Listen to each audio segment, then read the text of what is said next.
En aquel tiempo, Pedro, tomando la palabra, le dijo a Jesús: Señor, nosotros lo hemos dejado todo y te hemos seguido. ¿Qué nos va a tocar?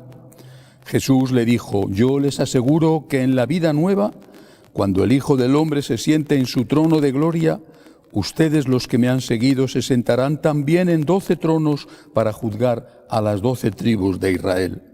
Y todo aquel que por mí haya dejado casa, o hermanos o hermanas, o padre o madre, o esposa o hijos, o propiedades, recibirá 100 veces más y heredará la vida eterna. Palabra del Señor.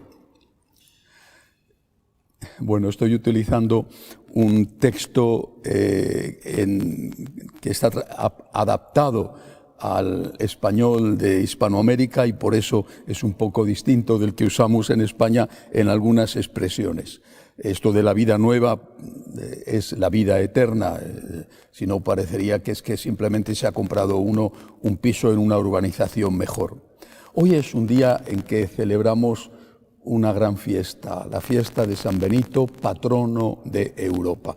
Copatrono, porque son varios los patronos de Europa, y es un día para meditar sobre la fe en nuestro continente, en el continente europeo.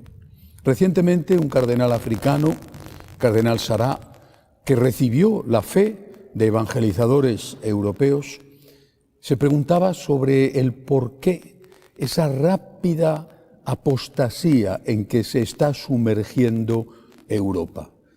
No solo le extrañaba lo profundo de la misma, sino de lo rápido que iba. ¿Por qué? ¿A qué se debe esta falta de fe? No es un continente que sea recién evangelizado, al contrario, ha sido evangelizador, ha llevado la palabra de Dios, el mensaje del Señor a todos los rincones del mundo, especialmente algunas naciones como España, y no solo España, también Francia o incluso otras. ¿Qué está pasando? ¿Qué ha pasado? ¿Por qué está sucediendo esto? ¿Por qué esta crisis profundísima en esa Europa, hasta hace muy poco cristiana, en esa Europa que ha sido el motor de la evangelización en el mundo? Creo que de alguna manera nos ha contagiado a los europeos todo lo que ahí hemos vivido. Pienso en los llamados padres de la sospecha que entre el siglo XIX y el siglo XX sembraron veneno por doquier. Pienso en un Feuerbach, por ejemplo, que fue de alguna manera maestro de Marx, o en el propio Marx, con la duda sembrada o el ataque sembrado contra la religión, considerándola el opio del pueblo, o un Nietzsche, con su teoría sobre el superhombre, que sirvió de justificación teórica a Hitler, bueno, o un Freud, que al final considera que toda relación humana afectiva puede estar manchada de alguna manera por algún tipo de complejo hacia el padre o hacia la madre. Es decir, se ha sembrado en Europa mucha cizaña y esto ha hecho muchísimo daño.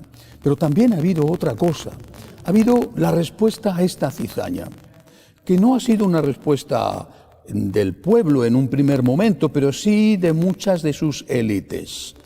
Y digo que no ha sido una respuesta del pueblo porque, por ejemplo, en un país como el mío, en España, la gente dio la vida por Cristo. Los sacerdotes y los laicos dieron la vida por Cristo cuando se desató la persecución comunista y anarquista socialista en los años 36 al 39, con más de 7.000 sacerdotes asesinados y muchísimos incontables laicos.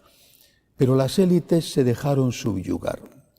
Hubo un momento en que se estudiaba en los seminarios más marxismo que palabra de Dios, o dicho de otra forma, se estudiaba la palabra de Dios a la luz del marxismo, porque se pensaba que el marxismo era el futuro y que había que aprender a convivir con ese futuro, con esa ideología dominante. Por supuesto que eso no lo creyeron todos.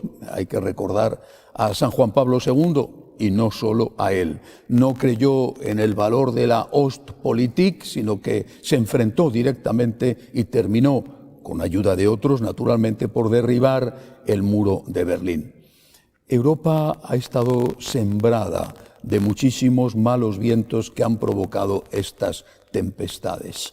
Pero hay que volver a las raíces, lo pidió San Juan Pablo II en aquella maravillosa peregrinación dentro del viaje a España que hizo a Santiago de Compostela en la Jornada Mundial de la Juventud, donde invocó a los europeos a volver a las raíces si no querían ver cómo se destruía moral e incluso civilmente su continente. ¿Cuáles son las raíces de Europa?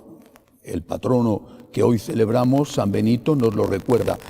Europa, decía San Benito, hablando de la experiencia benedictina, Europa ha estado marcada por dos ideas dominantes: oración y trabajo. Ora et labora. Estas palabras, que quizá no sean atribuidas directamente a San Benito, pero que forman parte de la espiritualidad benedictina, son esenciales en nuestro concepto de la vida. Rezar y trabajar. Para nosotros el trabajo es muy importante, pero el trabajo no puede anteponerse a la vida espiritual. Cuando se antepone el trabajo a la vida espiritual, se convierte en una esclavitud y se convierte en una manera de vivir para ganar dinero, donde solamente importa lo que tienes, donde solo eres en tanto que tienes. El ser está sometido, subyugado al tener.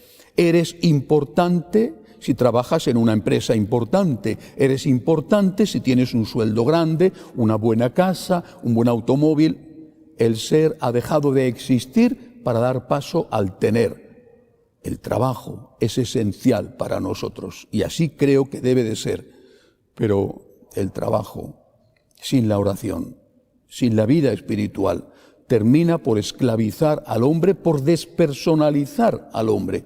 Por eso hay que volver a esa raíz benedictina, a esa raíz genuinamente católica. Ora et labora. Reza y trabaja. Trabaja mucho, pero reza también mucho. Reza y trabaja. Que nunca olvidemos las raíces si queremos que las plantas sigan dando fruto. Que nunca olvidemos que cuando hemos puesto a Dios en el primer lugar de la vida, todo queda perfectamente ordenado, porque Dios no te va a permitir que destruyas tu familia o que te destruyas a ti mismo. Dios no te va a permitir que hagas daño al otro o que lo utilices como un instrumento. Cuando Dios existe en tu vida, las cosas que están puestas en su sitio para ti y para los tuyos. Otro europeo, no hay que olvidarlo, Dostoyevski, que representa muy bien ese alma oriental de Europa, ese otro pulmón oriental del que hablaba también San Juan Pablo II. Dostoyevski, en Los hermanos Karamazov, le hace decir a uno de los protagonistas: si Dios no existe, todo está permitido. Eso es lo que ha sucedido en Europa. Hemos vivido pendientes del trabajo, del tener, de la prosperidad, quizá como consecuencia de haber padecido una guerra espantosa. Hemos vivido pendientes de eso y hemos olvidado a Dios. Hemos vivido pendientes del trabajo y hemos olvidado la oración. Tenemos que volver a nuestras raíces. Reza, reza y trabaja. Más Dios. Y cuando haya más Dios, Europa será lo que fue y será de nuevo una luz para el mundo. Que así sea.